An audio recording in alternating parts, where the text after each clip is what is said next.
Desperta, ó tu que dormes, levanta-te dentre os mortos e Cristo te iluminará. Seja muito bem-vindo à nossa série sobre como salvar o seu casamento em 30 dias, com suor, lágrima e desfrute das maravilhas de Deus. Hoje, dando continuidade, vamos falar como salvar a liderança masculina, uma abordagem extremamente bíblica.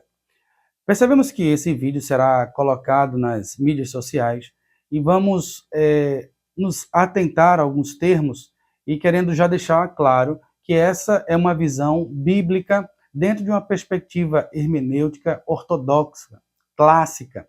Ou seja, não é uma questão de reinterpretar a Bíblia, a perspectiva contemporânea, não. A ideia é ler a Bíblia e procurar saber qual é a intenção do eleitor para aquela época e fazer aplicações daqueles princípios para os nossos dias. É diferente de quando alguém lê a Bíblia e procura ver apenas a abordagem dela para os nossos dias e esquecendo dos princípios.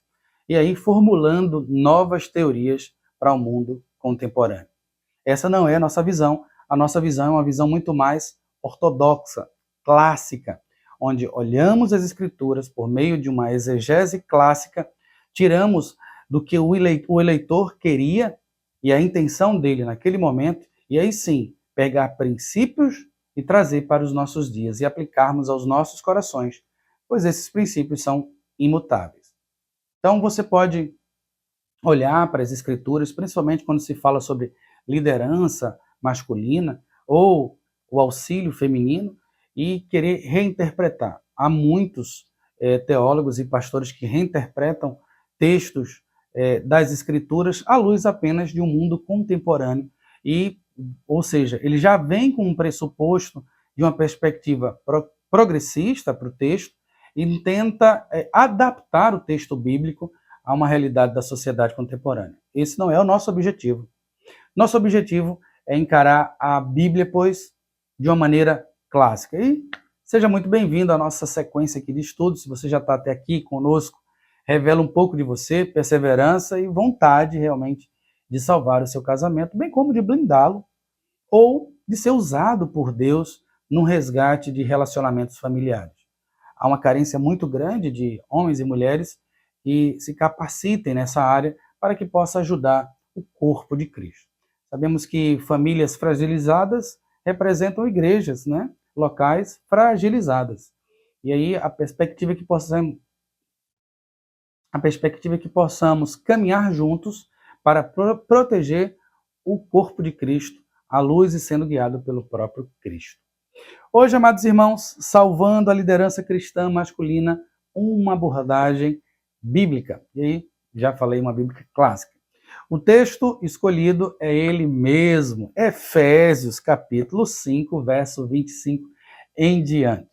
Um texto muito abordado em vários cultos de casais, e é um texto que a gente vai utilizar aqui para a gente falar um pouco sobre liderança masculina. Não tenho como, em uma hora aqui, esgotar o assunto, mas fazer uma apresentação inicial, panorâmica, para que a gente possa, ao longo desses dias, aprofundar, bem como você possa aí compartilhar e nos acompanhar, tanto no nosso site, pastorjonasepitácio.com, como pode nos acompanhar também pelo Instagram, Pastor Jonas Epitácio, nos acompanhar no Facebook. O nosso site também tem podcast, então vamos separar alguns vídeos, né? E fazer uma abordagem em podcast para você ter uma outra mídia também na sua mão, para que possamos usar toda essa estrutura que Deus tem levantado homens e mulheres de Deus para estar nos ajudando e contribuindo. Então, à medida que os irmãos contribuem e nos ajudam, a gente começa a oferecer cada vez mais possibilidade de alcançar mais pessoas para o louvor da glória de Deus. Já pegou sua Bíblia? Então acesse aí ou abra sua Bíblia em Efésios capítulo 5, do verso 25 em diante. Amém? Vamos lá.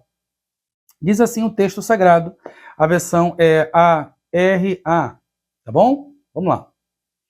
Porque o marido é o cabeça da mulher, como também Cristo é o cabeça da igreja, sendo este mesmo o Salvador do corpo.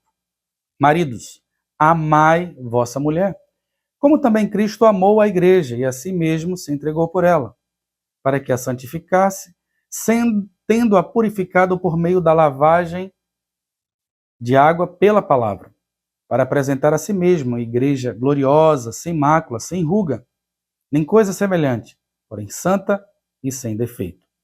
Assim também os maridos devem amar a sua mulher como o próprio corpo. Quem ama a esposa, a si mesmo se ama, porque ninguém jamais odiou a própria carne, antes alimenta e dela cuida, como também Cristo faz com a igreja. Verso 30, porque somos membros do seu corpo. Vamos orar? Senhor, nosso Deus e Pai, abre o nosso entendimento para compreender a Tua palavra, Senhor. Nos usa, apesar de nós, nos habilita, e que o Senhor nos dê força, Senhor, para colocar esses princípios em nossos corações e em nossas mãos, e nos faz, ó Deus, homens e mulheres segundo o Teu querer. Em nome do Teu Filho amado Jesus, rogamos e oramos. Amém. Primeiro eu quero dizer para você, amada irmã, né? Você vai dizer assim, poxa, o que é que eu tenho a ver em olhar um vídeo sobre liderança masculina?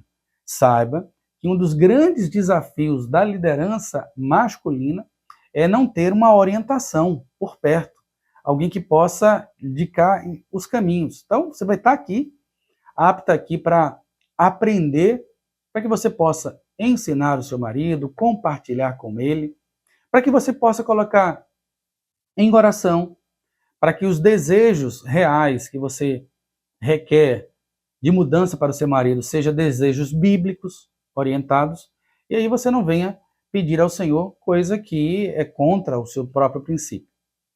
Entendendo assim, vamos compreender que as nossas orações serão respondidas, porque as orações elas não são respondidas quando pedimos de maneira errada para o nosso próprio interesse e não olhamos a vontade de Deus. Mas todo aquele que pede em oração a vontade de Deus, esse recebe. Então, faço o convite para você, mulher, assistir esse vídeo, para que você possa ter subsídios para indicar ao seu marido ou para já educar os seus filhos. Isso mesmo. Ensinar o garotinho.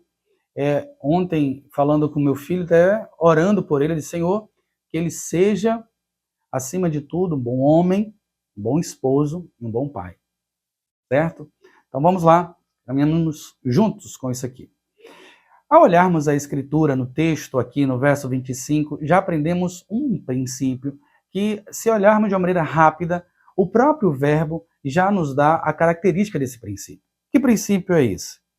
O marido é o cabeça da mulher. Ele é. Ele não deve ser. Ou uma expressão, seja o cabeça. Ele é. Ou aqui já aprendemos o primeiro princípio.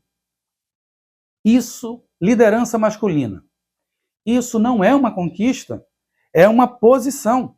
Ou seja, ou o esposo ele tem uma liderança cristã, biblicamente orientada, ou ele tem uma liderança destrutiva e vai acabar com o seu casamento. Ou seja, a liderança masculina ela não é conquistada no casamento, ela é posicional. O homem ele é o cabeça e ele lidera. Ou para o sucesso, para a produtividade, para a felicidade, para a abundância ou para a destruição. Uma palavra nova, ou ser uma liderança tóxica, né? Depreciativa. Então, aqui aprendemos, amados irmãos, que o verbo utilizado, ele está de uma maneira concreta, ele é posicional. Então, o homem, ele é o cabeça da mulher. E o que é que significa isso? Ele a lidera. Se olharmos dentro dessa perspectiva, há uma responsabilidade masculina na liderança do casamento. E isso ao longo de toda a Escritura, o homem é responsável pela liderança. Ele recebeu essa liderança desde o Éden, lá na criação, quando o Senhor o formou, criou para cuidar, cultivar e proteger o próprio jardim, dando também o discernimento para que pudesse governar todas as coisas e dar nome aos animais, como já vemos lá já nos primeiros capítulos de Gênesis. Nessa perspectiva, de lavrar, cuidar, aprendemos aqui desse princípio masculino, dessa responsabilidade estabelecida por Deus, estabelecendo aqui uma ordem harmônica cronológica. Isso mesmo. A mulher fora criada para auxiliar e não para substituir este homem. Dentro dessa perspectiva, amados irmãos, se olharmos de uma maneira cronológica para o próprio Gênesis, vamos entender que as instruções realizadas para Adão, Eva ainda não foi ainda nem formada, quando Deus o chamou para cuidar da própria terra. Dentro dessa perspectiva, o homem foi chamado para ensinar à sua esposa aquilo que aprendera do próprio Deus. O próprio Novo Testamento estabelece e reitera essa condição. Veja o que diz aí.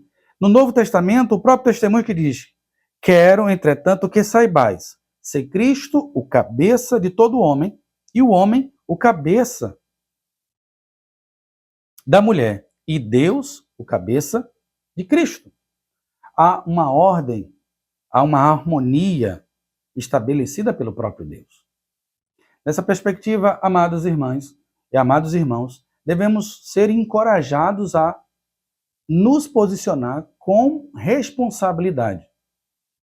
Na medida que desprezamos essa responsabilidade dada pelo próprio Deus, refletimos aquilo que aconteceu no Éden, na queda, quando o próprio Adão despreza essa liderança e abandona a supervisão e a liderança da sua própria família.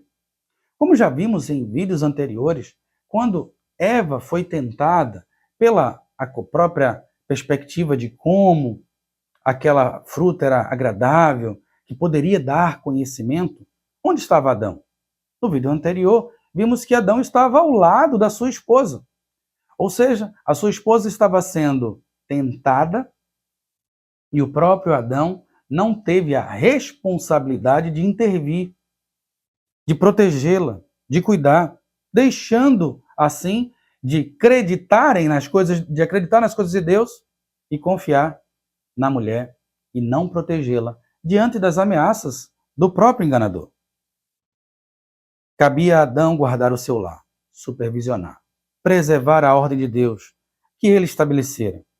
Ao sujeitar a mulher e não a Deus, Adão pecou. Essa perspectiva, amados irmãos, é muito interessante porque ao longo da minha mocidade eu vi muito, se não fosse Eva, se não fosse o pecado da mulher. De maneira alguma. Devemos entender que os dois pecaram. Devemos entender que e aí uma coisa que me salvou em várias decisões destrutivas do meu casamento. Quando eu saí de casa, rumo à igreja, o meu pai chegou para mim e falou assim: filho, saiba de uma coisa. Se um dia esse casamento acabar, a responsabilidade é sua. E isso me intrigou por muitos anos. Como? A responsabilidade é minha. Quero dizer, amados irmãos, se uma esposa faz uma escolha totalmente divergente das coisas de Deus, ela é culpada, sim. Mas devemos entender que ela é culpada, mas o homem, ele é corresponsável por tudo isso. Veja a responsabilidade da liderança masculina, que somos chamados por Deus e posicionados por Deus para ser esse líder, esse que supervisiona, esse que protege, esse que guarda. Mas devemos entender que essa liderança, ele é o cabeça da mulher, como Cristo é o cabeça da igreja. No mesmo momento, ele faz esse paralelo. A ideia aqui é que a liderança masculina, biblicamente orientada, ela é uma liderança cristã. Ela reflete Cristo. Aqui vamos perceber uma das características muito distinta da liderança do mundo para a liderança cristã. Enquanto o mundo aprendemos que liderança significa exercer o controle, não foram poucas as vezes que escutei de alguns irmãos dizendo assim: aqui na minha casa tudo passa sobre o meu controle. Deus me constituiu cabeça, então nada foge do meu controle. É assim que eu exerço a minha autoridade. Amados irmãos, se você tem que várias vezes olhar para sua esposa e afirmar que você tem autoridade sobre ela e que você é o cabeça, isso significa que você não exerce uma autoridade genuinamente bíblica? Porque se olharmos para a própria Escritura que está em nossa frente aqui, vamos entender que a nossa liderança é como Cristo diante da igreja.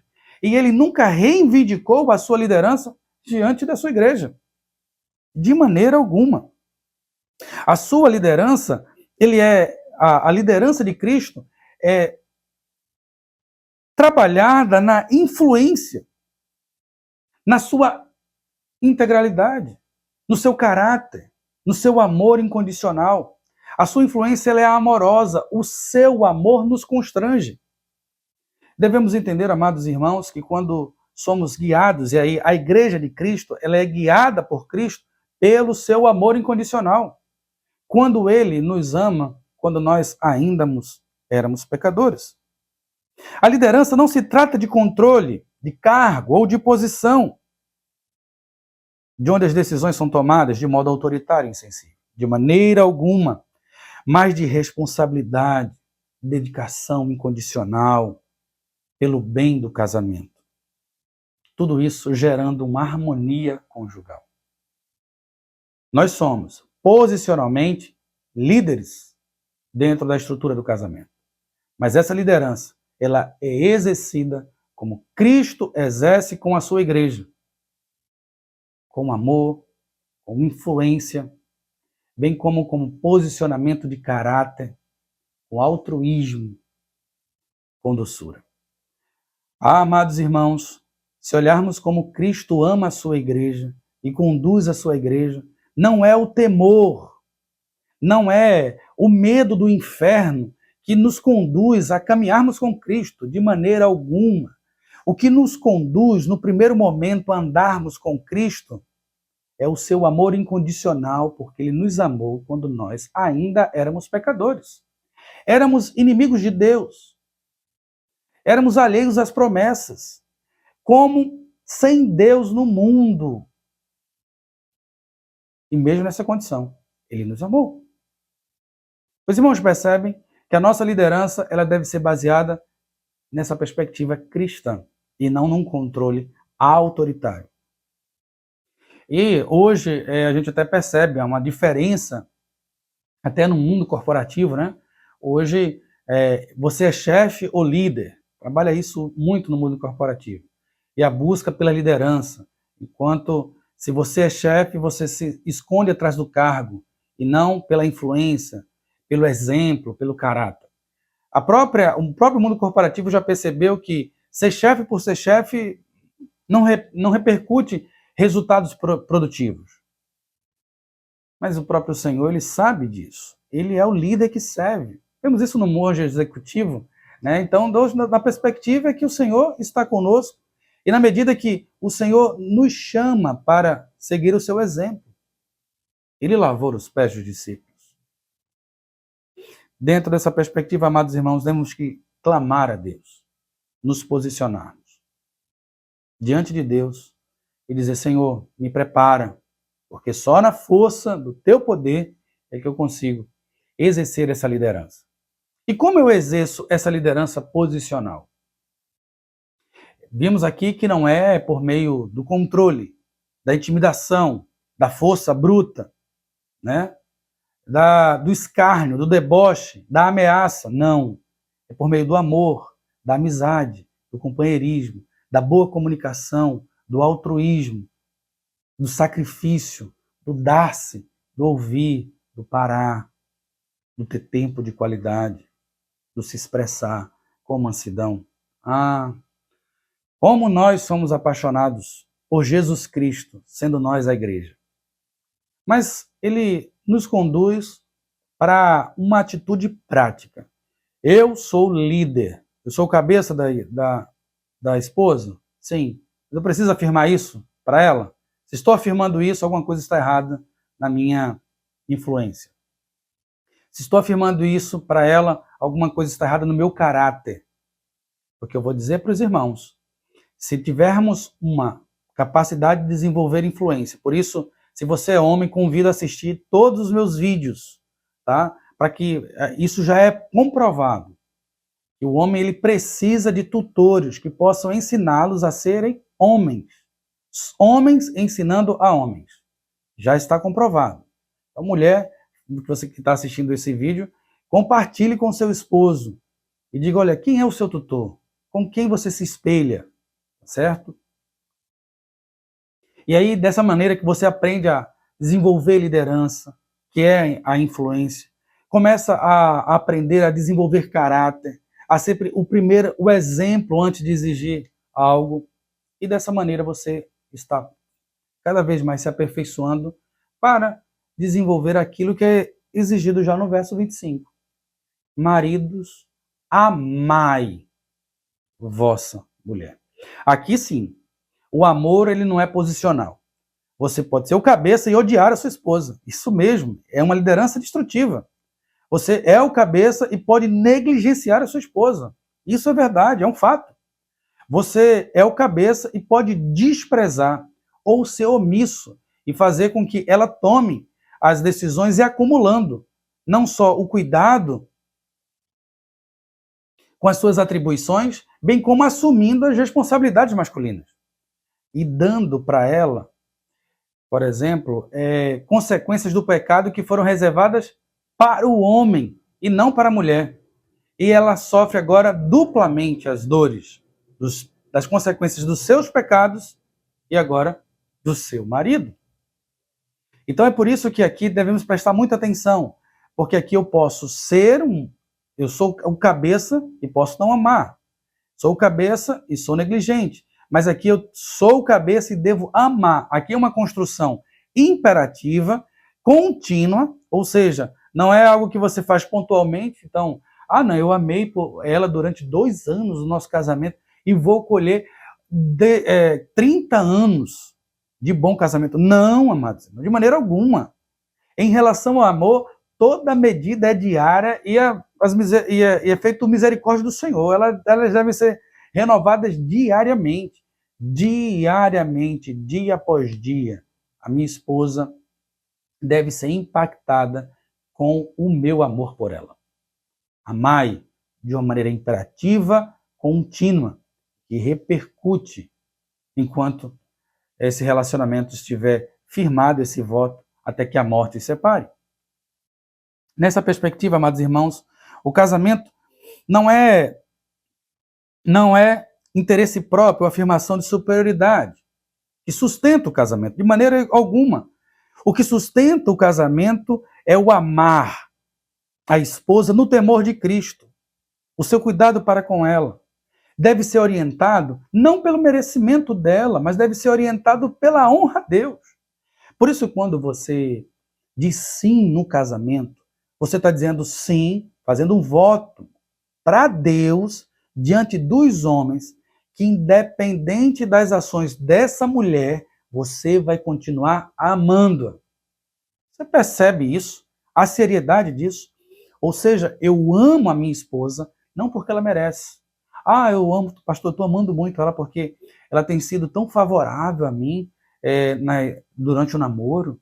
Olha, pastor, eu tenho amado mais a minha esposa porque ela tem sido cada vez mais auxiliadora.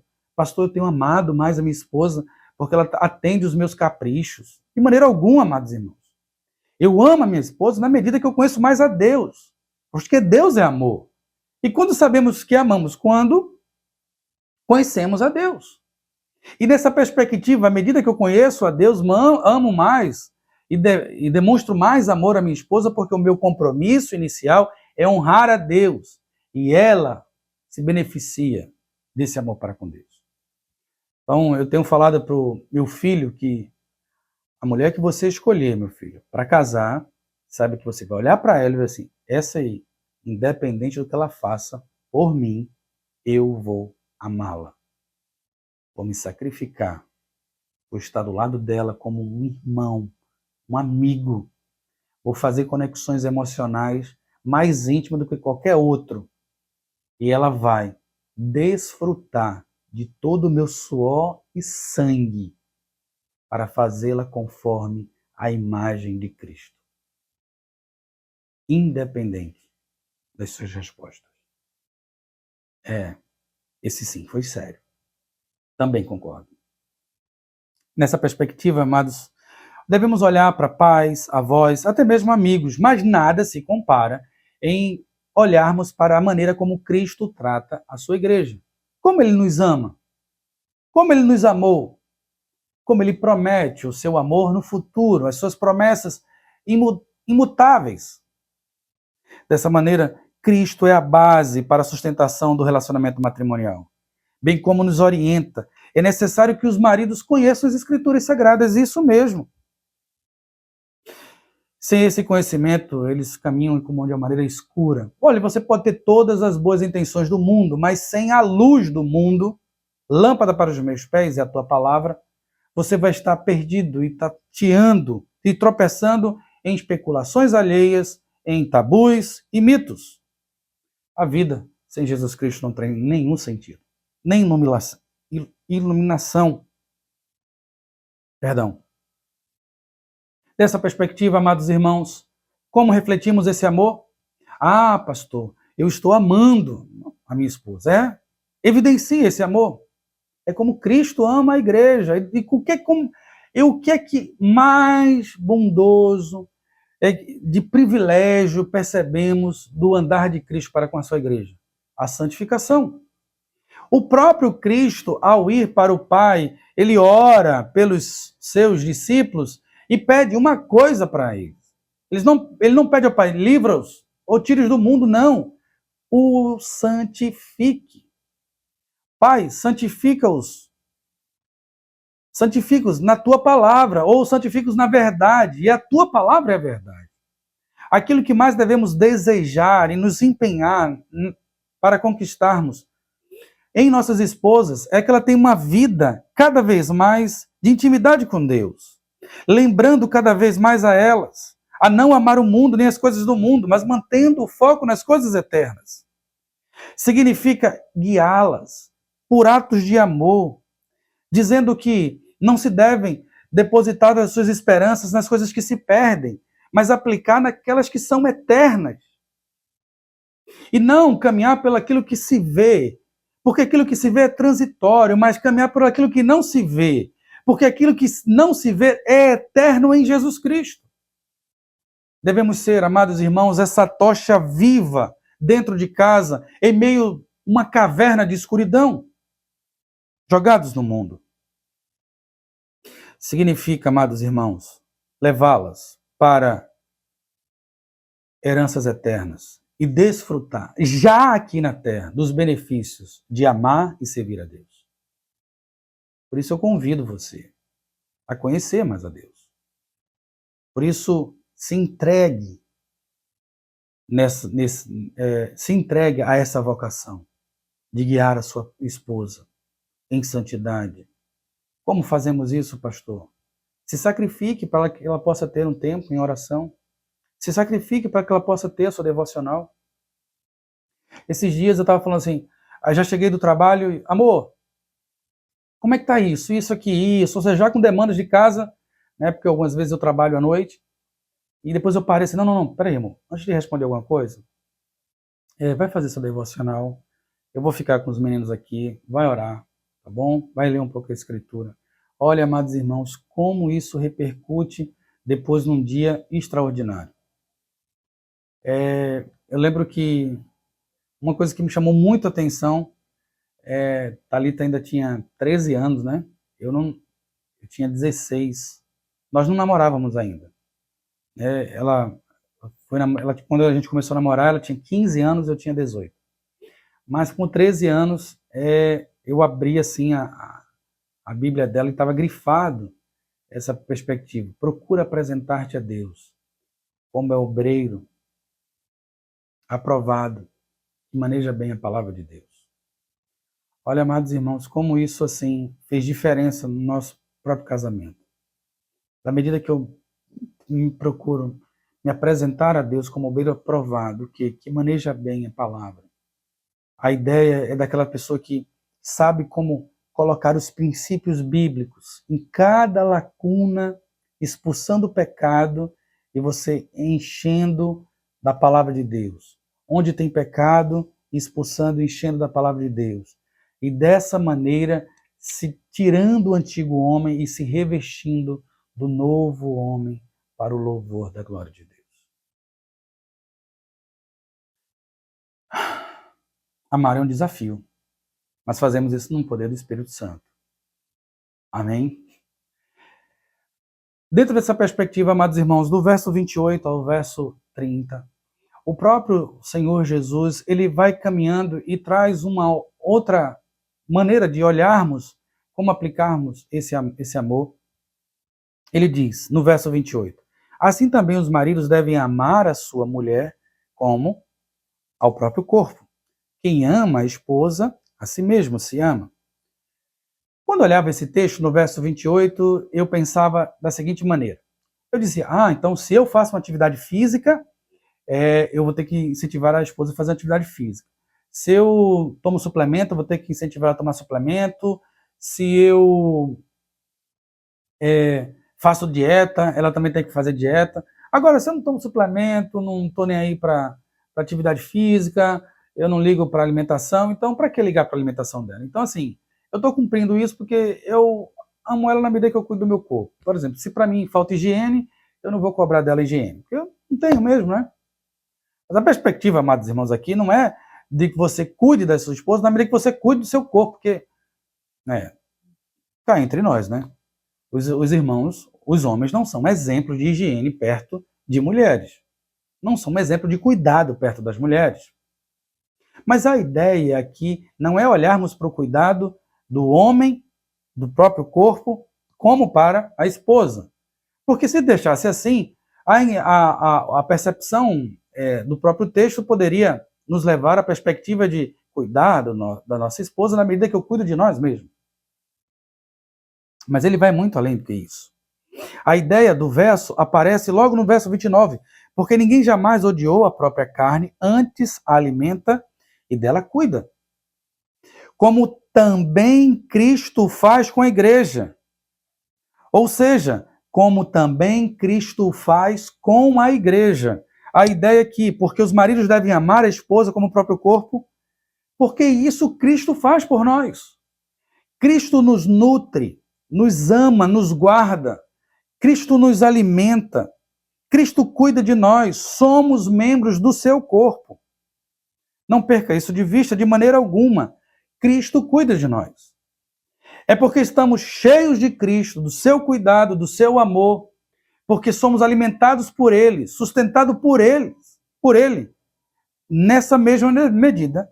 É por isso que devemos amar a nossa esposa e cuidar dela da mesma medida. Você acredita profundamente nessas verdades? Que o Senhor Jesus Cristo, Ele te nutre como o corpo de Cristo, que Ele te protege, que Ele te guarda, que Ele te dá tudo aquilo que você precisa para manter uma saúde espiritualmente saudável? Amados irmãos, é nessa perspectiva que o próprio salmista fala no Salmo 23.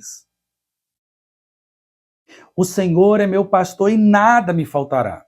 A ideia, o Senhor é o meu pastor e eu sou pleno, eu sou satisfeito nele. Perceba, amados irmãos, muitos homens estão dentro do casamento amargurados porque a sua esposa não corresponde a necessidades biológicas. Ou a necessidades, ou a desejos culinários, ou performances pedagógicas com o seu filho. Devemos entender, acima de tudo, amados irmãos, que quem nos satisfaz e nos deixa pleno e satisfeitos é o Senhor Jesus. O Senhor é meu pastor e de nada terei falta. É nessa perspectiva, amados irmãos, porque não existe coisa pior do que o homem carente. A ideia diz assim, olha, eu estou precisando dela, olha, pastor, ela não me ouve. Aí chega em casa, aí fica chorando no canto, esperando que a esposa vá lá e faça alguma coisa.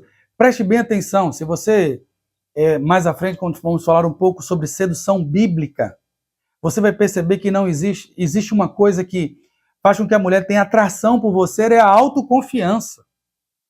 É essa a ideia de que assim, eu sou um homem confiante, porque Deus ele tem me suprido todas as coisas. Veja, o próprio salmista, ao falar no Salmo 23, ele diz assim, pode botar uma mesa com um monte dos meus inimigos, mas se o Senhor derramar sobre mim derramar sobre mim o teu azeite, a tua unção, o meu cálice transborda. A ideia é que eu transbordo de alegria e de amor. Não é por causa das circunstâncias, por quem tem estado do meu lado, ou quem deixou de estar do meu lado. Eu posso estar dormindo com um inimigo do lado, uma inimiga do lado. Mas o que me faz transbordar de amor não são essas reações matrimoniais. O que faz transbordar de amor é que eu sou pleno em Cristo. Que coisa maravilhosa. Eu vou dizer para você, amados irmãos, como é bom olhar para um Jesus que me supre em todas as coisas. E quando eu estava decepcionado ou muito triste com alguma coisa da minha esposa, depois dessa palavra eu parei de ficar assim, poxa, mas bem que ela poderia ser mais, ou ser mais aquilo, ou ser mais aquilo. Eu comecei a dizer, Senhor, que o meu contentamento esteja em Ti, que a minha esperança, a minha alegria esteja guardada em Ti. Quando comecei a olhar o mundo dessa outra perspectiva, amados irmãos, eu devo cuidar da minha esposa, o Cristo tem cuidado de mim, ou seja, é o que transborda de amor que é derramado nessa relação vertical, que alcança as minhas relações horizontais. E aí eu pergunto, o que é que tem transbordado na tua vida? Será que quando a tua esposa olha para você, ela vê esse transbordo, esse homem autoconfiante, está pronto para derramar de amor, cuidado, está pronto para servir, ser um exemplo de integridade dentro de casa? Porque os passos são os seguintes. Se falamos sobre amar como Cristo ama a igreja, isso é uma ordenança diante de uma posição de como cabeça, é que devemos transbordar por causa do cuidado de Cristo por nós. Essa é a medida. Porque Ele cuida de nós, eu transbordo. Então, imundados por esse amor, derramamos e imundamos as nossas esposas, com o amor que recebemos de Deus. E quando todos olharem por nosso matrimônio, dizem assim, meu Deus, o que é isso? O que é que motiva vocês estarem assim? O amor de Deus nos constrange e nos usa apesar de nós. Que bênção, não é? Como é bom reorientar a nossa perspectiva de liderança, de amor dentro do matrimônio à luz de Cristo. Como é libertador. E você pode dizer, pastor, se eu tivesse um homem assim, tudo seria diferente. Se olharmos para as Escrituras, ele diz, eu sou o teu marido. Acima de todas as nossas expectativas, coloque a sua expectativa, mulher, em Jesus Cristo. Ele é o que te protege, Ele é o que te amou, Ele que conhece tuas imperfeições e mesmo assim te ama. É Ele que, nas tuas neuroses, surtos, sempre estará ao teu lado. Aquele que tem guardado você na palma da sua mão e ninguém pode arrancá-la dela. Esse Deus, Ele que nos supre de amor, de contentamento. Busque isso nele. Deus sabe dos seus pedidos de oração. Mas buscai primeiro o reino de Deus e as demais coisas serão acrescentadas. Dentro dessa perspectiva, homem, eu quero encerrar lembrando da sua responsabilidade na liderança conjugal. E essa responsabilidade foi estabelecida por Deus lá no Éden, de uma maneira harmônica, tendo responsabilidade sobre tudo aquilo que acontece dentro do nosso lar. Cada um é culpado diante de Deus, mas nós, como líderes do nosso lar, corresponsáveis. Nessa perspectiva, amar como Cristo amou, e não como o mundo, de uma maneira de controle. Não, é pelo amor. Não pelo mundo como barganha, não, é com integridade. Não pelo mundo com ameaça, não, é com altruísmo. Dessa maneira, conhecendo a Jesus Cristo, aumentando assim e fundamentando a nossa liderança em Jesus. Que Deus nos abençoe, nos guarde, nos dê um excelente dia na sua graça. E você, mulher, que assistiu esse vídeo até aqui, Quero te parabenizar e que você possa compartilhar isso com teu marido, dizer assim, não, amor, assiste isso aqui, acompanha o pastor Jonas, porque Deus tem me levantado para estar do lado aí do seu marido, do seu futuro esposo, para que a gente possa construir uma igreja cada vez mais forte, né? Diante disso, peço que você deixe aí seu like, compartilhe, deixe seu comentário. Vamos orar e encerrar e que Deus nos abençoe. Baixe sua cabeça, vamos orar? Senhor, nosso Deus e Pai, que as tuas palavras encontrem morada em nossos corações, que possamos abraçar firmemente em nossas almas a tua voz, que essa voz possa ser transformada em energia viva para conduzir mãos e pés para o louvor da tua glória. Em nome do Pai, do Filho e do Espírito Santo, rogamos. Amém. Que Deus nos abençoe. Um grande abraço.